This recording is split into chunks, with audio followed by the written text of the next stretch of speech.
call your name, please respond in the affirmative. In the affirmative, not infirmative. Mike Landers. Mike had notified us that he would not be able to attend today. Eric Mitchell. I am present.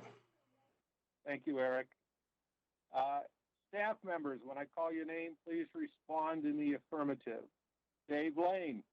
I am present. Clint Allen. I am also present. Peter Corpusek. I'm here. Stephanie Doherty. Present. Mark Piccarini, I understand, is not attending today. Is that correct? Mark is present. He's muted at the moment. Mark, if you could unmute yourself.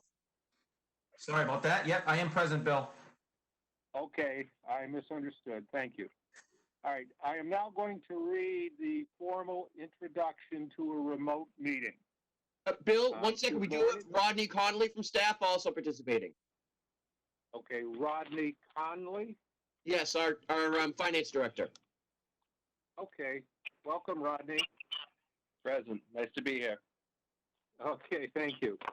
Okay, I'm now going to read a formal introduction to the remote meeting. This is consistent with the governor's executive order and the requirements of the law, the open meeting law, as amended by his executive order. Good morning.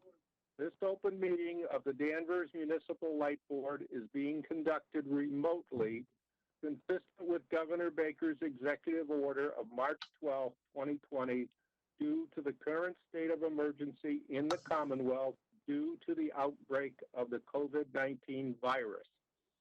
In order to mitigate the transmission of the COVID-19 virus, we have been advised and directed by the Commonwealth to suspend public gatherings, and as such, the governor's order suspends the requirement of the open meeting law to have all meetings in a publicly accessible physical location. Further, all members of public bodies are allowed and encouraged to participate remotely. The order, which you can find posted with agenda materials for this meeting, allows public bodies to meet entirely remotely so long as reasonable public access is afforded so that the public can follow the deliberations of the meeting. Somebody's making a lot of noise. Could you please mute yourselves for the moment while I read this? I will tell you when you can unmute. Ensuring public access does not ensure public participation unless such participation is required by law. This meeting will feature public comment, primarily via email, and will be discussed at the end of the meeting. For this meeting, the Danvers Municipal Light Board is convening remotely via the WebEx application as posted on the town's website, identifying how the public may join. Please note that this meeting is being recorded and that some attendees are participating by video conference. Accordingly, please be aware that other folks may be able to see you, and take care not to screen share your computer. Anything that you broadcast may be captured by the recording. All supporting materials that have been provided members of this body are available on the town's website unless otherwise noted. The public is encouraged to follow along using the posted agenda unless the chair notes otherwise. Meeting business ground rules. We are now turning to the first item on the agenda. Before we do so, permit me to cover some ground rules for effective and clear conduct of our business and to ensure accurate meeting minutes. I will introduce each speaker on the agenda. After they conclude their remarks, we'll go down the line of members, inviting each by name to provide any comment, questions, or motions. Please hold until your name is called. Further, please remember to mute your phone or computer when you are not speaking. Please remember to speak clearly and in a way that helps generate accurate minutes. For any response, please wait until the chair yields the floor to you and state your name before speaking. If members wish to engage in colloquy with other members, please do so through the chair, taking care to identify yourself. For items with public comment, we have established an email address for public comment. It is publiccomments@danversma.gov. This email address is also posted with the agenda and shown online with the streaming of this meeting. Residents will email comments and they will be read out after staff has confirmed their name and address. Finally, for each vote taken in this meeting will be conducted by roll call voting. That is the end of the preferred statement. I'm now going to move to the agenda. The first item on the agenda is listed as the executive order on remote participation and remote conduct for open meetings. That is the government's executive order, which was mentioned in the opening statement. It is posted on the website. It runs a few pages. I will not read it at this time.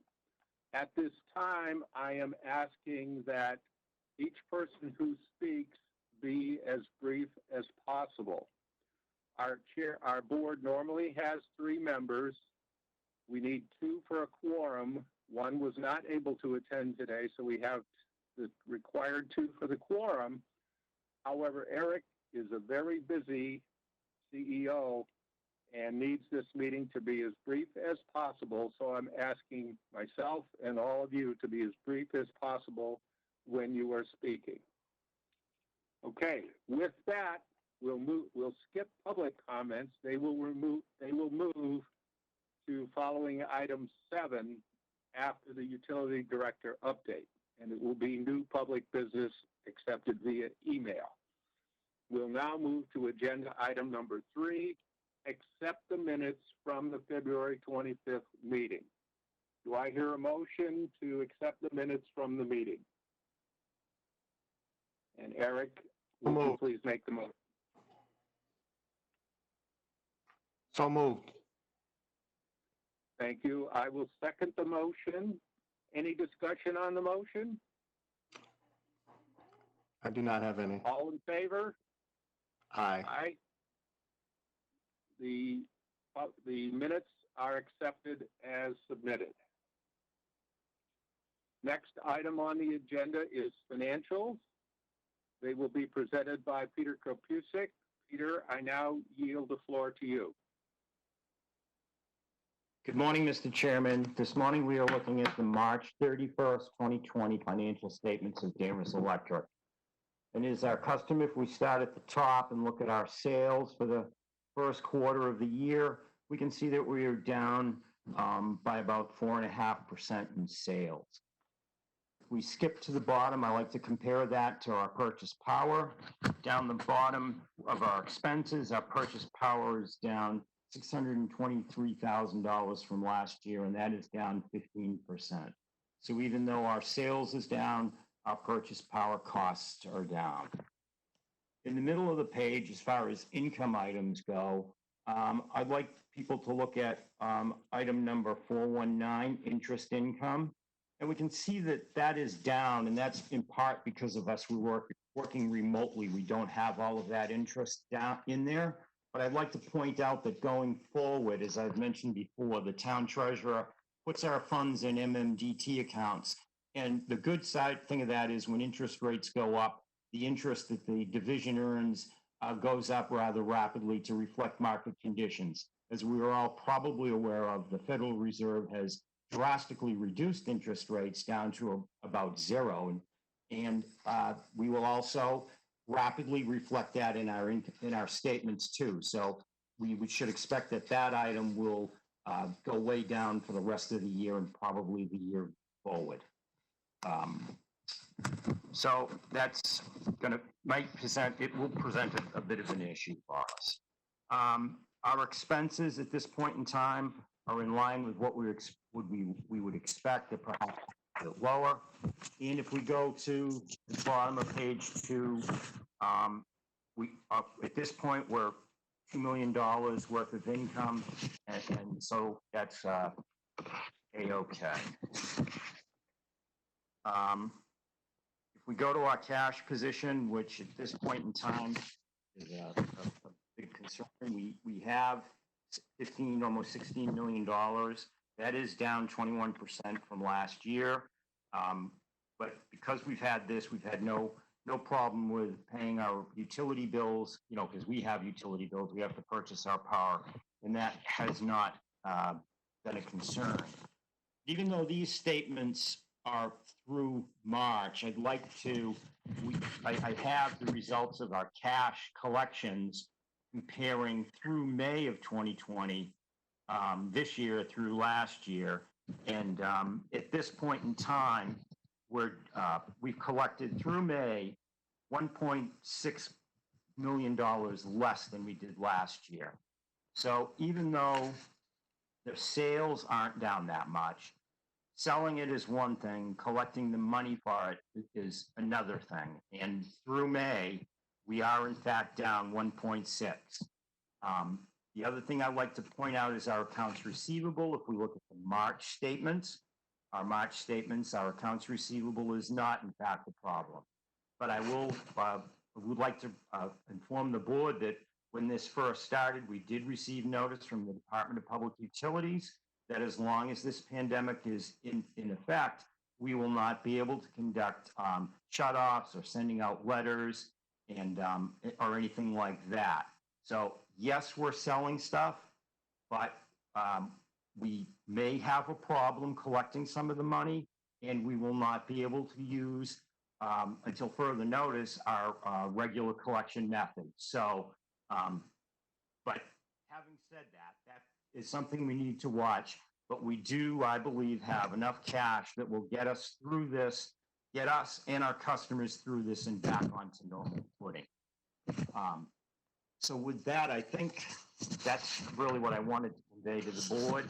That through March, we're A-okay, but as everybody knows, in the middle of March, everything changed, and we are in fact seeing that our cash collections is down, and and our sales through May is also down. So sales are down through May, and cash collections are down through May. So I think we probably got enough money to make it through without a problem, but we are seeing the impact to our business. That's what I've got, Mr. Chairman. I have a question. Who has a question? Please identify. That's Eric. All right, this is Eric. I have a question. Thank you, Eric. I was just going to ask if you had a question. Yes. So with all of the factors that you just laid out, when should we be mindful that it's a problem? So how many months of will our reserves carry us with reduced collections, et cetera? Like, at what point if this continues? I don't see any, in the short term, I don't see it as a problem.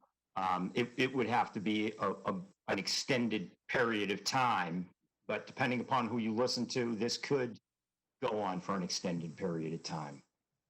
We have seen some businesses move out, and I don't know how fast those will come back yet. So, but I would say we probably will not have a problem through this year, at least, and into next year. But we do need to pay attention, and that is, in fact, one of the reasons why we've had those reserves for something like this, so that we can continue on. Okay, so I would imagine if we get into November, when we start going into the fall, when usage goes up, et cetera, if this hasn't corrected itself, we should be having a different conversation. Yeah, and it would probably occur before there, because if you recall, air conditioning is coming up. That's a big seasonal adjustment for us too. So, yeah, we would know sooner than that, I believe. Okay. Thank you. Okay, This is Bill, the chairman. Eric, do you have any other questions? That is it. Thank you, Bill. Okay. Peter, I had one question, and that was, I noticed the sales are down, the revenue's down about 7%, and our expenses are down about 24%, which is a significant mismatch. What's the big driver there? Is that surprising or is it not? Peter? Mr. Chairman, given the fact that we were working remotely and that the crews were on A and B crews, and that at first we were more on a maintenance program that didn't involve as many complicated projects and stuff. So things that we normally would have been buying, we really weren't buying. We were upgrade, and I believe Mark can go into this more if I'm misstating it, but we were upgrading services and stuff, and that's stuff that we tend to have in stock. So, you know, we would use the materials, but it wouldn't be anything that would, any major projects that would cost, that require us to buy a lot of materials that would be used. Okay, so not surprising given what the situation was. Is that correct? Yeah, yes, that's correct, Mr. Chairman. This is David Lane, and Peter is right. That's one. The other item is that because of our office staff working remotely, we need to go back and make sure that we are caught up on all of our power bill payments. Make sure those are all recorded, and there's a slight delay in some of those, which also could add to that. Show our expenses lower than what they normally are at this time of year. Okay, this is Bill again. Thank you. All right. If there's no further comment, would anyone else like to comment? Hearing none, do I have a motion to accept the financials? Eric. This is Eric Mitchell. So moved. I will second the motion. This is Bill. No discussion. All those in favor? Aye. Aye. The meeting minutes are accepted. Excuse me, the financials are accepted as presented. Thank you. We will now move to the PPFA for July, and that will be presented by Clint Allen. Clint? Good morning, everybody. This is Clint Allen. So when everything began, back in March, one of the things we were very mindful of, or we knew we needed to keep an eye on, was our power supply costs, our kWh sold, and then ultimately the revenue that we're bringing in towards the power supply.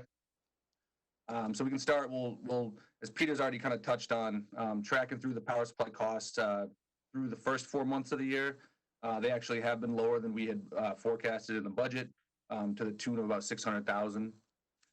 We anticipate for the remainder of the year, because our portfolio is so well hedged through the peak summer months, we do have some exposure in the shoulder months through the fall, but the wholesale market prices are actually going to come in. They're actually kind of on a downslide from with the natural gas prices. So we're looking at an additional saving about $100,000 in the power supply budget from when we drafted in the beginning of the year. So moving on to the kilowatt hour sales and revenue impact that we anticipate, we looked through the period starting March 15th through May 31st, and on a system level, our kWh sales are down about 7.5% from where they were in 2019. And then we kind of drill in on the revenue impact for April. R1, so the residential revenues actually went up about 9%. But in contrast, the commercial revenues, overall, the G1, G2, and G3 accounts were down about 16%. And that actually brought us in about $250,000 less revenue than we anticipated for April. So with that in mind, we rolled for May, June into July. We adjusted our revenue forecast. And bringing that in mind, it looks like it's going to have approximately a negative $600,000 impact on power supply revenue for the year in total. So if you look at the graph on the front page now, you can kind of see so the lighter orange bars where the original 2020 revenue forecast, and then you can see going forward in May. It's actually, so we brought that down from May, June, a little bit in July. And the yellow line on the top was the original revenue forecast.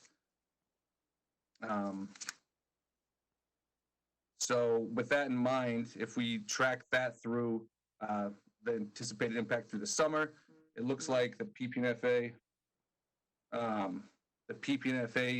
over under account should land around 100,000 in the positive by the end of the year. However, we do just bear in mind, so April was the first month where, I mean, everything was in the full shutdown mode. So conservatively, we took that impact and rolled that over the next few months. But now, with Governor Baker's plans, phase 2, going into step 2, phase 2 next week, there's going to be a lot of businesses reopening. We do have confidence that hopefully, our commercial revenue will come back. And as Peter kind of mentioned, the air conditioning and the summer peak loads will start coming on pretty heavy in the next couple of weeks, probably. So with that in mind, the recommendation would be to hold the current PPNFA charge steady for July, being residential, be 0.05669 cents per kilowatt hour, and all other classes would be 0.05922 per kilowatt hour.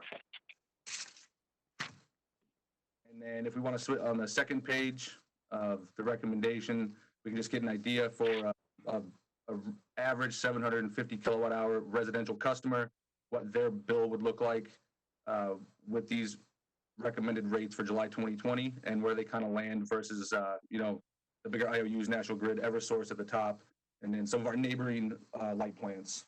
So we're still down on the bottom, which is a good thing.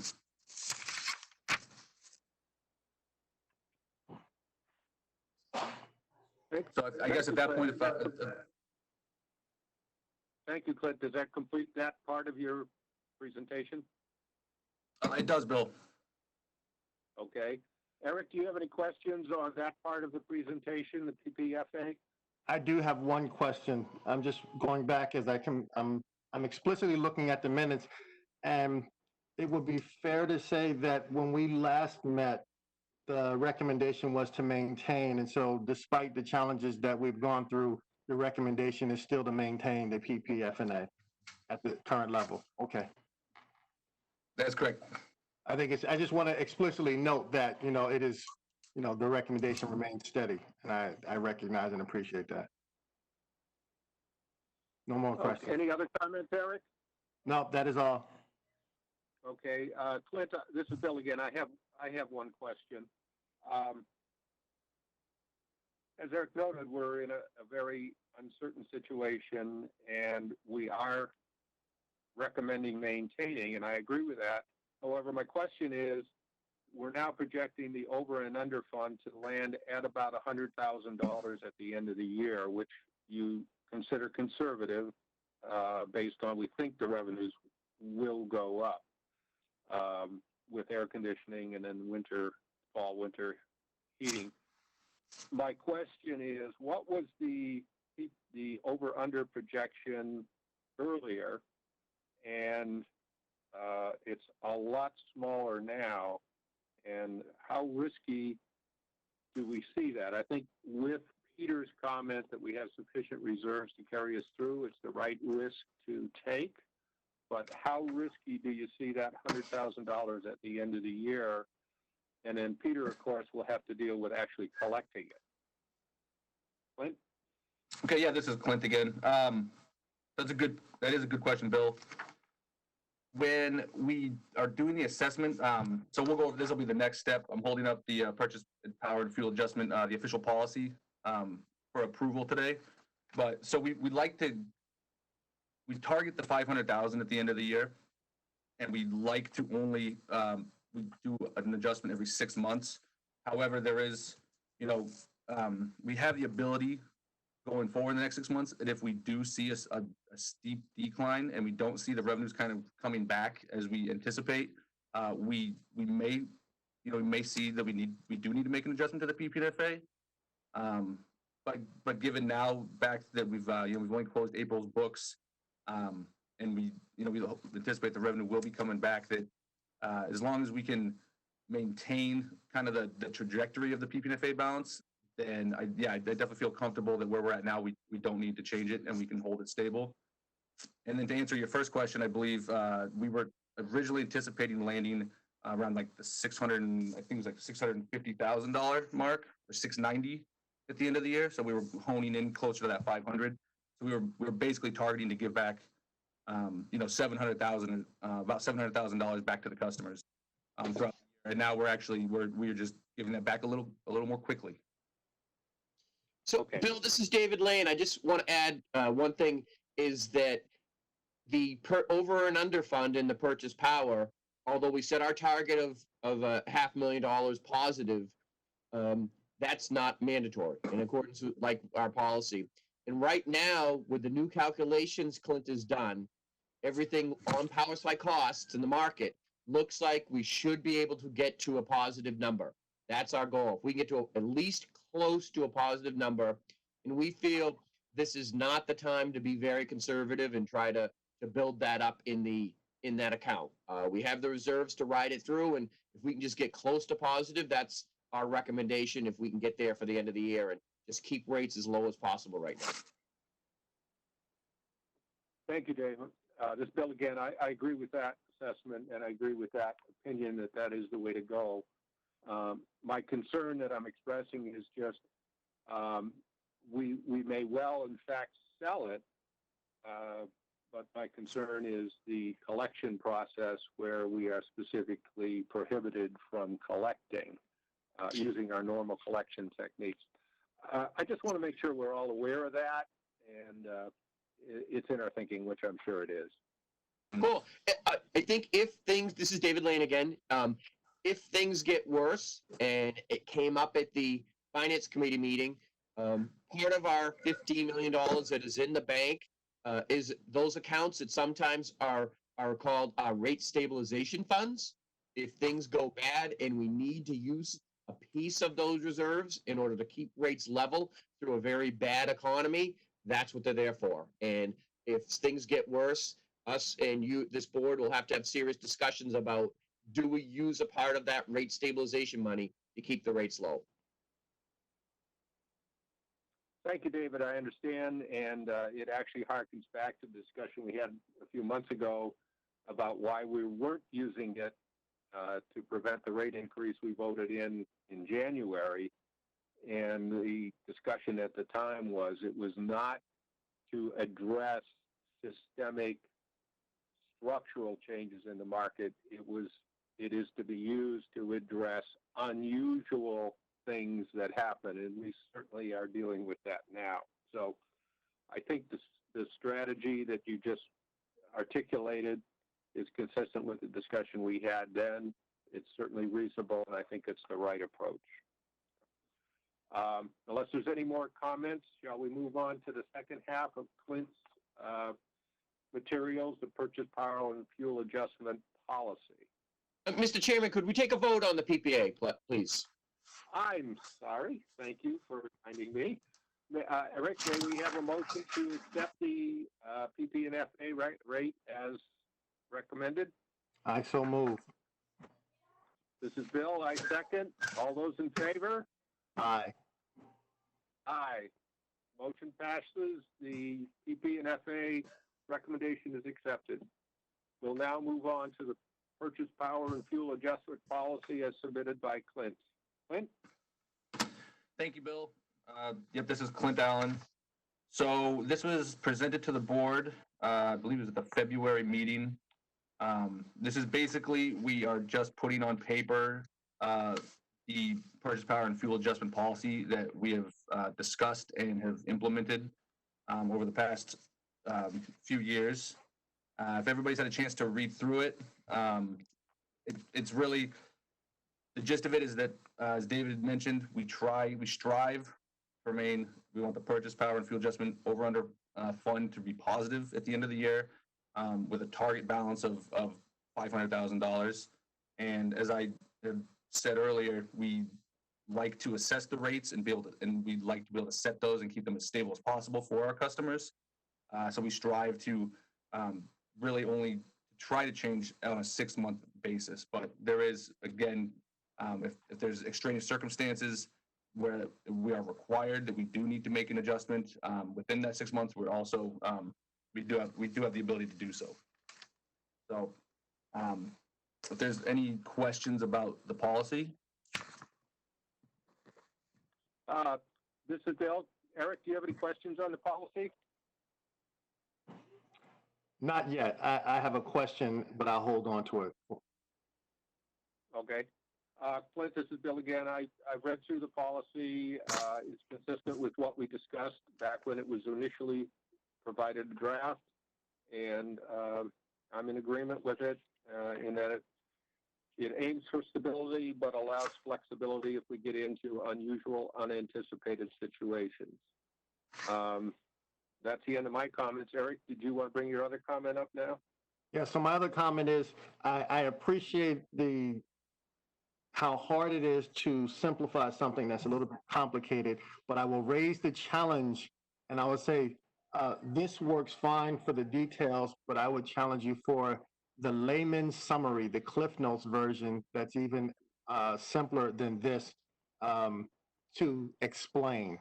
And so not so much in this document, you know what I'm saying. It is really, it is not easy to put all of this to paper, and I appreciate it.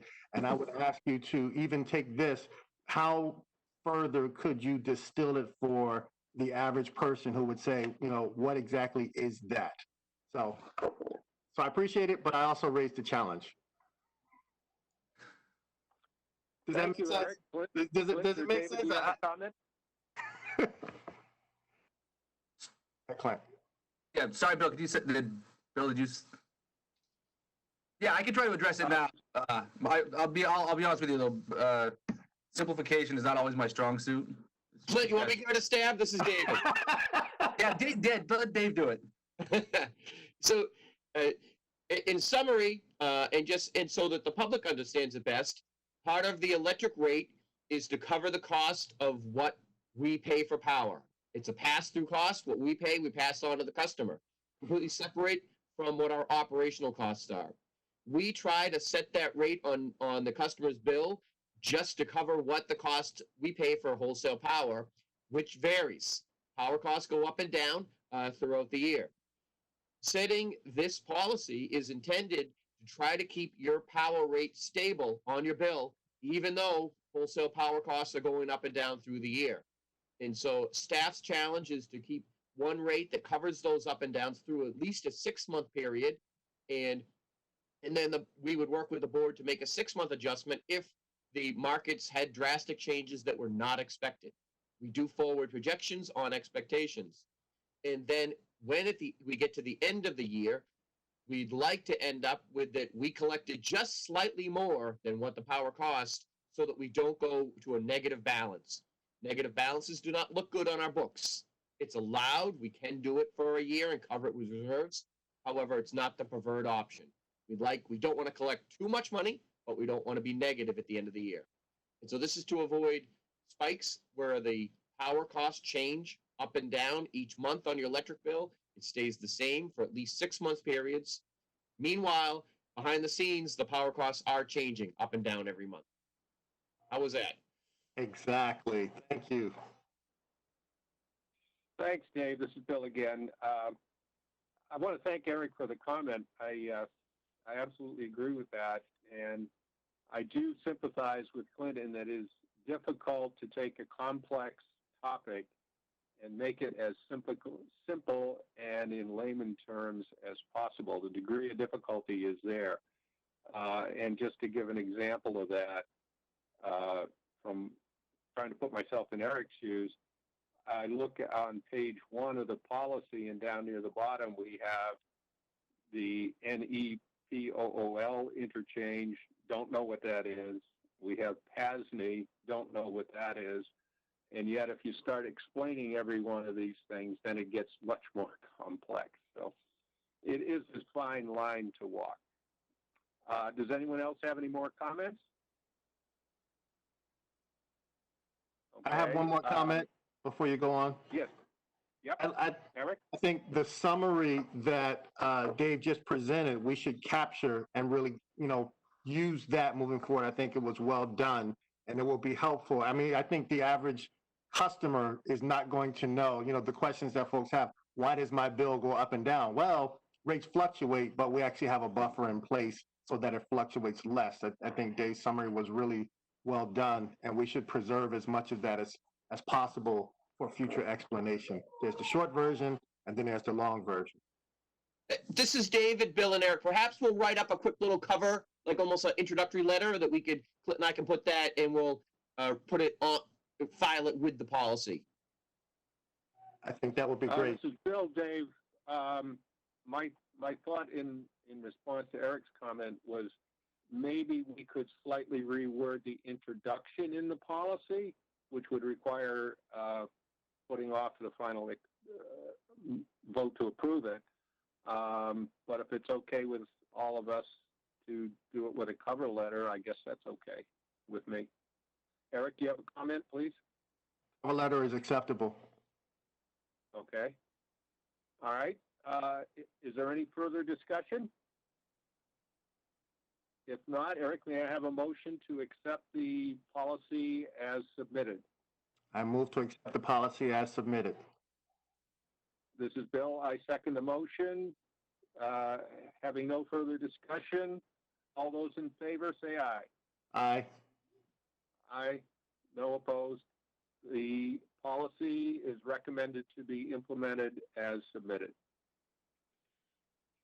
Okay, we will now move on to the engineering report, and Mark, you're on.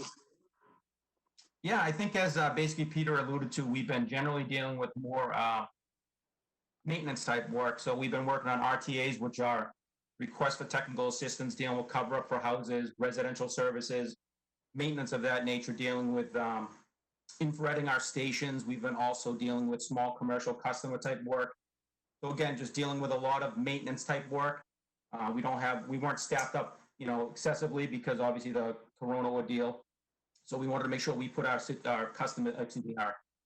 crews in a situation where they could actually perform the job as opposed to trying to jump out and put them on large primary type work, because obviously that's just added exposure to our system, to our customers, to our workforce. So those have been generally the type of work that we've been performing. I'm also happy to note that we did participate in mutual aid for Groton.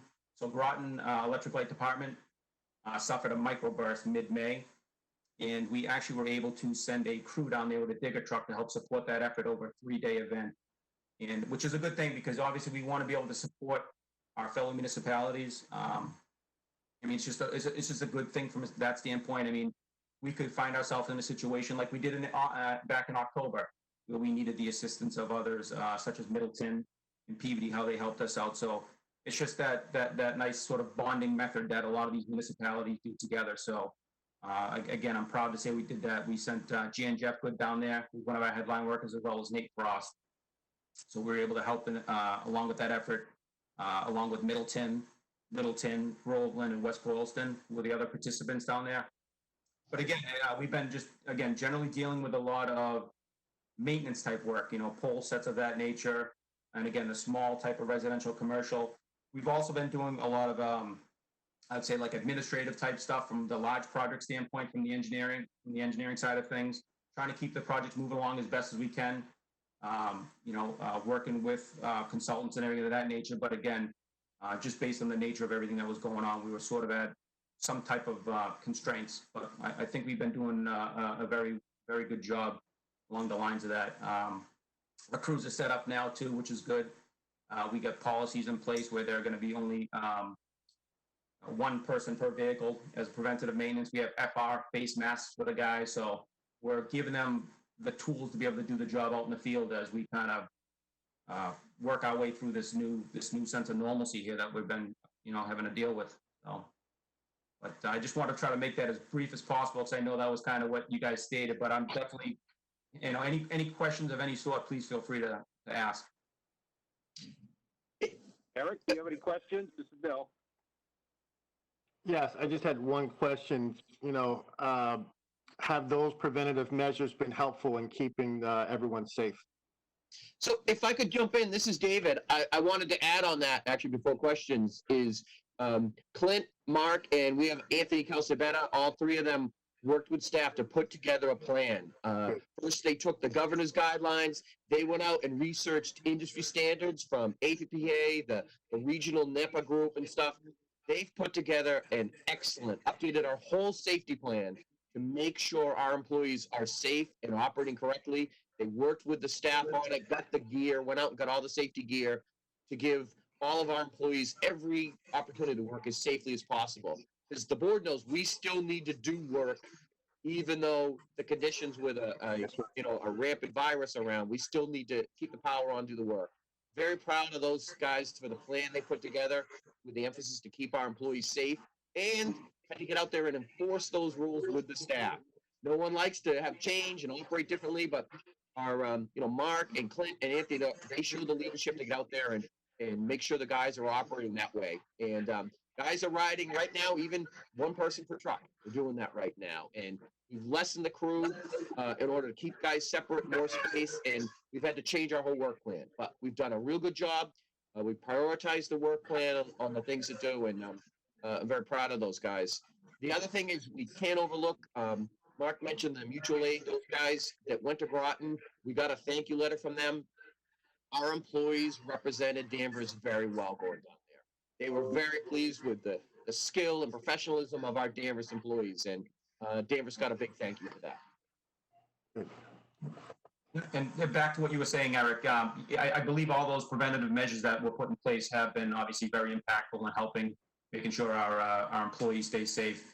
I don't want to jinx anything, but knock on wood in a sense that so far with the electric division, we haven't had any incidents that to speak of. Thank you. I really, it was a softball, really to do what you all have done, just to let the public know, how well, and how serious you take things, because your crews have to be out and about, and we appreciate that. I'm done. Thank you, Eric. Anything else? No further questions, Your Honor. Anything else? Okay, this is Bill. Mark, I had one question and one comment. The question is, doing all of this focus on maintenance, is that what contributed to the expenses coming in almost 25% below last year when revenues were down about 13%? Because we're doing project work at the profit and loss statement. Yeah, well, I think what's happening too is, remember, we're operating at a lesser force as far as staffing wise. Obviously, we want to make sure that we don't, in the event, God forbid, one of our employees does get exposed to something, that we don't have our whole staff out on quarantine or anything of that nature. Because again, we have to make sure we can do what we need to do in the field to keep the lights on, obviously to keep progressing with things. So, obviously operating at a lesser state of that, I think has really been sort of the driving force for that. But, a lot of it is, again, it just, as Peter has stated again, it's just a lot of the stock that we actually have, in place, a lot of the service wire, stuff of that nature. We're doing a lot of cover-up jobs for customers, because I guess a lot of people who are staying home now are just, trying to get some house projects done. So we've had an excessive amount of cover-up requests. We've also, again, just dealing with any type of maintenance that we believe we need to address. Obviously, our main concern is making sure that we, keep the power on for everybody here. And obviously we keep moving projects along to the best of our ability until we get back to some kind of normalcy for the time being. Okay, so Bill, thank you, Mark. Yeah, I did notice on the financials that the jobbing and contract work was 429% of last year. So that certainly confirms what you're saying. One other question comes to mind. When you say we're working with reduced staff, are we not working 40 hours a week, or we're not working overtime? Can you clarify what that comment means? So what we've done, Bill, this is David Lane. We've taken the line crew and tech services crew and split it into an A and a B shift. So we have half the employees working on an A shift for a week, and then the other half come in and work on the B shift in order so that we can keep some separation there. That's consistent with what the town has been doing over the last couple months, and consistent with what the industry is doing. Right, and then we actually have everybody working from home who has the ability to do so, which the majority do. And the crews are on standby, and there's been times that we've had to call them and they have to respond right away. So that's just an understanding, is that basically that they're on our, they're actually on their shift from home. In any event that anything comes through, they need to be able to answer their phone immediately, respond as such, and it's actually been working out very well. Okay, Bill, thank you. The comment I have is very early in this. I was just out for a walk, and I ran across what I thought was a crew, and I stopped and talked to him, the man. I don't know his name, and he mentioned that they were one man to a vehicle, and that his partner would be showing up in a car. And I thought that was quite prudent very early in this event. I thought whoever the lineman was, he was quite articulate, very clearly stated what was going on. And I told him I was on the board and thanked him for keeping the lights on for us. So. Oh, I think I know who you ran into. I believe it was Nate Frost. I think he told me he ran into a board member. So, and he was one of the guys, he was one of our first class linemen who actually assisted down in Groton. So, he's doing an excellent job. So. Yeah, I thought I was quite impressed. He was quite articulate, as I say, and then he stated, "Well, yeah, to keep us safe, we're only one in a vehicle, and my partner will show up in the car in a few minutes." So, I thought that was quite prudent of you guys to put that in place, and it was well articulated by the lineman. Okay, thank you. Thank you. Anything else, Mark? I don't have anything else to add, I guess, unless there's any other questions. Again, I was trying to just give you a quick, brief overview of what we've been doing and trying to keep it, somewhat short. I know, time is of the essence. So if there's any other questions, please let me know. Okay, Eric, do you have any further questions? This is Bill. I do not. Thank you. Okay, Mark, this is Bill. I'm all set. Thank you. Let's move to the utility director's comments. Dave? Thank you, Bill. This is David Lane. Just a few items we wanted to go over quickly. One, we talked last meeting about the retirement of Jeff King, our line supervisor. And although we already missed Jeff, we've started that recruitment process, and we have 5 in-house candidates, which all appear could be qualified for this job. And Clint and our HR department here in town have developed a interview process for our in-house people with a number of questions, tests, and a whole process. So we're going to be going through that. We're very excited to see who from in-house will come to the top of that group and be promoted to line supervisor. We are rotating, Mark is rotating a number of those employees through right now as far as week to week, as far as an acting role as line supervisor.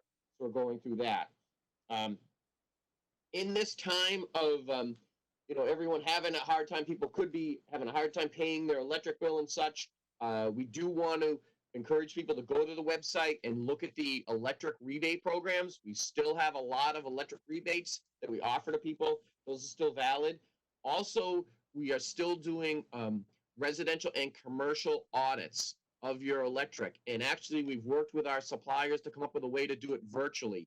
Clint, could you just give us a very brief summary of a virtual electric audit and what we're offering to the customers? Happy to, Dave. This is Clint. So yeah, so back in mid-March when everything kind of started unfolding, we had a number of audits that were actually scheduled. So we worked with Energy New England, and they came up with a plan where they can perform a remote audit, and using your smartphone, you basically walk through your house and the auditor tells you where to go and what they want to look at, what kind of lighting you have, what kind of insulation you have, what kind of heating you have. And then they'll make some pretty detailed recommendations based on doing the remote walkthrough audit. And then we're actually ramping that program up. We're hoping to get it off the ground in July. Energy New England partnered with a company called Energy X, so they're stepping up the virtual audits another level. And at the end of going through the virtual audit, there's a platform that the customer will be able to actually purchase some of the recommendations and find some solutions actually right through the portal. So it's pretty cool, actually. Thank you, Clint. The next thing I wanted to mention is that we're getting ready to gear up the peak savings program for the summer months. And so our customers need to look out for announcements on that, both on the residential and the commercial side. A lot of advertising on that will be going out in the next couple weeks. One big change to our peak savings program, and a reason why we need more help from our customers, is that we have chosen not to do the temp peaking generator this year. As the board knows, for the past few years, we've been renting a large generator, putting it at one of our substations, and then using it to offset peaks. Unfortunately, the bids came in this year. The rental of that generator was too high, and it just did not have the cost benefit that we've seen. When we first started that process, it was like a 10-to-1 payback. We would rent the generator, say, for $100,000, and we could save $1 million off our power supply costs. These numbers on the other end, our savings have dropped, and the rental prices went up. So right now, we're not going to be able to rent a generator for this year. It's not cost effective. We'll look at that next year. We really have behind the scenes and working with the board on if we should put a permanent peaking generator in, and we're still working on some outlines on that, how that would work, and whether or not that's cost effective. But no temporary generator this year. The last thing I wanted to mention was that we did present the budget to both the selectmen and the finance committee. I believe the town has just printed up the budget books that will be presented to the board. It's very similar to the budget that was presented to you guys a couple months ago. And as you're aware, we did project a declining sales in KWH. We're back to calendar year 18 level, and this is going across the industry, which is what everyone's seeing. We've got to get used to that. And obviously, we're figuring out the finances to work with reduced sales. I do want to mention to the board that both the selectmen and the finance committee were very interested to talk about our renewable and carbon-free part of our portfolio. They want to hear a lot about that, and they're very encouraged by the state of Massachusetts' new guidelines on what they're going to require from us. They liked that we're ahead of the curve right now, and encouraged us to continue on looking at renewable and non-carbon sources for our power. And that's it, Mr. Chairman. Ms. Bill, thank you, Dave. On that line, do you want to comment on what's going on with the solar installations at the landfill and the Smith School? Sure. We focused on the landfill one first, and we actually have an engineer study and look at the process of filling in the horseshoe up there to create a level area. And we've had meetings with the DEP about that. And we have we had 3 options. It's been whittled down to 2 options now that we've met with the town manager on, as far as how we're going to fill that and what we're going to apply to the DEP for. We're close to a follow-up and what we believe will be final meeting with the town manager, probably happen within the next 3 weeks. And then we're looking at a presentation to the Board of Selectmen later this summer, or at the very latest September, on what our application to the DEP would be on creating that level area up there. So it's progressing, and we have a schedule from the DEP and our consulting engineer about how that permitting process would be. Smith School, we have a preliminary idea on that, and what we would do is need to do an RFP out for someone that was either going to sell us or lease us panels for that school. We've held that off while we get through this DEP process on the landfill. So full speed ahead. Thank you. Eric, do you have any questions for David? Sure, David, I just have a couple questions about the PEAK program. If you could just say, what is our participation goal, or if that's the type of goal that you are looking for, and how do you plan on marketing it, as we're trying to get more people into it? Clint, would you like to take that one? Sure. This is Clint. So yeah, Eric, this year we actually are shifting the program a little bit. We're focusing more on active participation rather than in the past we've had kind of passive participation where people would, say what they're doing, or they would say that they're going to do something, but we couldn't really verify that. Mm-hmm. We're rolling a program out now with Tangent, where we're going to do a smart thermostat program, so we'll get people to enroll if they have a Nest, if they have like an Ecobee in their home. And this is like a program that a lot of other, IOUs and a lot of some other communities are doing as well. But basically during our peak times, they'll get a signal that then they'll bump their thermostat up to 3 or 4 degrees for a period of time. We can confirm that, and then we're structuring some rebates and some incentives to get people in the program. Will you also include, I don't know if it's proprietary is the word, but like a Lennox thermostat that's not so much a Nest or whatever, or Ecobee? Yeah, so actually, that's a great point. The initial offerings will be, I think it's just the Nest and Ecobee. They are actually in negotiations now with Nest to allow basically any smart thermostat into the program that meets the qualifications. And we're hoping that will be on its feet this fall. And what type of marketing are you thinking about kicking off? Because I know that's always a challenge to get people to buy in, the leaflets in the mail, et cetera. Yeah, so yeah, we plan on doing a mailer with the utility bills. We're gonna put it on Facebook. We'll have it on the website. We've been talking about, we'll do a press release, and we would like to work with DCAT perhaps, and even get some kind of advertising that way too. I would just have you, all of that is what I had in mind. Don't forget, I think we have a lot more foot traffic going on now. So, that typical, if it's not the billboard, they had the temporary digital billboard that you kind of park on a thoroughfare, you kind of rotate it around. There's so much foot traffic now. I think you get a lot of people to actually read it as opposed to driving by that we would have gotten in the past. That's a good idea. We could use those. Sure. That's it. Thank you. This is Bill. Thank you, Eric. David, I think I'm all set. If you're all set, we'll move to new public business. And this would be any questions or comments that have come in via the email address that was publicized on the town website and was mentioned at the beginning of the meeting. Do we have anything from that, Clint?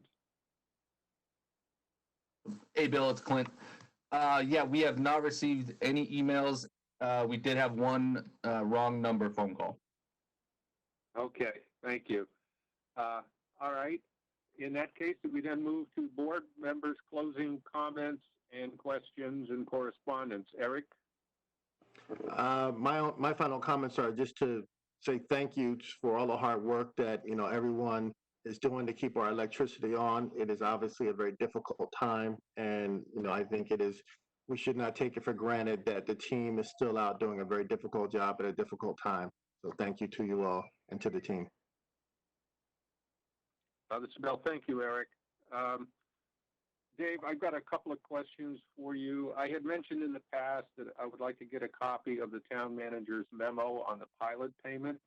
I'm still looking for that.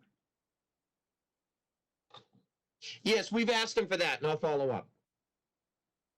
Okay, thank you. The next question is, I had mentioned the suggestion about possibly developing a new member of the board checklist. With all that's been going on, is it safe to assume that nothing has happened on that and that we can talk about that down the road? Yeah, Stephanie and I did talk about it, and she has it on our list. We just didn't get very far on that.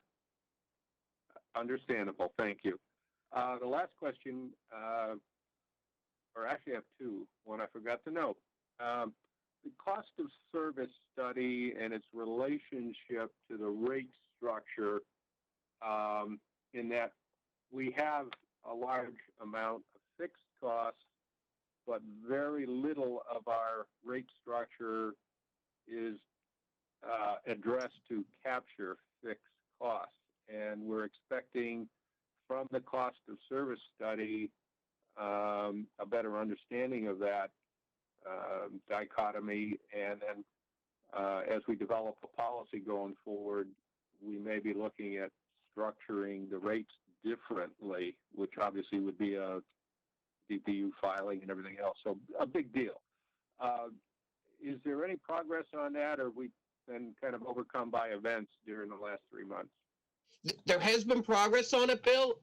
With the consultant has been working remotely, and we've had staff working remotely. There was a little slowdown because we couldn't get at the documents here in town that we needed.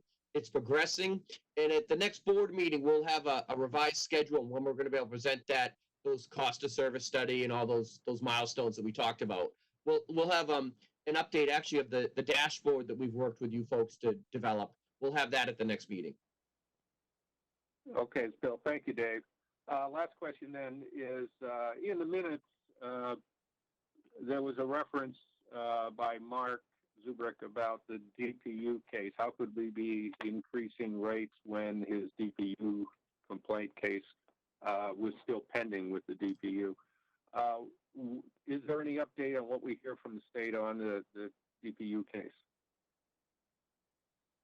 So we've actually asked the DPU for an extension on getting the documentations back, which they've granted. We've continued to work on it through that. Peter Kapusik has had a staff person working on that. And so we'll be presenting findings next month to the DPU, our report back to them, answering their questions.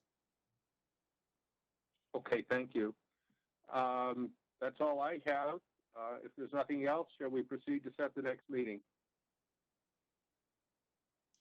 Yes, we could set the next meeting.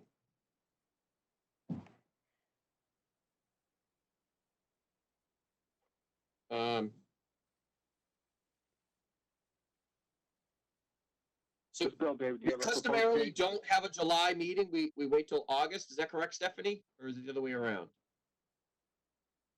I think it's gone either way. Okay. So I guess I would propose let's try for an August meeting, somewhere around August 11th or the 18th, Bill. Well, let me check my calendar. It's so full these days. Either works for me. I have no plans to go on vacation anywhere. Eric, how's that work for you? I can do either of those dates. I guess I would recommend let's do the 11th as a primary and have the 18th as a backup then. That works for me. Eric? That works. Okay, so let's say the next meeting will be August 11th, 8:30 a.m., and barring the unforeseen, that will also be a remote meeting, correct? Correct. Yeah, right now we plan on it being remote. If it can be a public meeting, we'll go that way. Okay. If there is no further discussion, do I have a motion to adjourn the meeting, Eric? I motion that we adjourn this meeting. I second the motion and thank everyone for being as brief as they have been, and to move this meeting along. All in favor? Aye. Aye. Meeting passes. Motion passes. Meeting is adjourned. Thank you all, and thanks to the whole team for keeping us going during these incredible times. We'll sign off now. Goodbye. Fantastic. Thanks, guys. Thank you all. Thank you.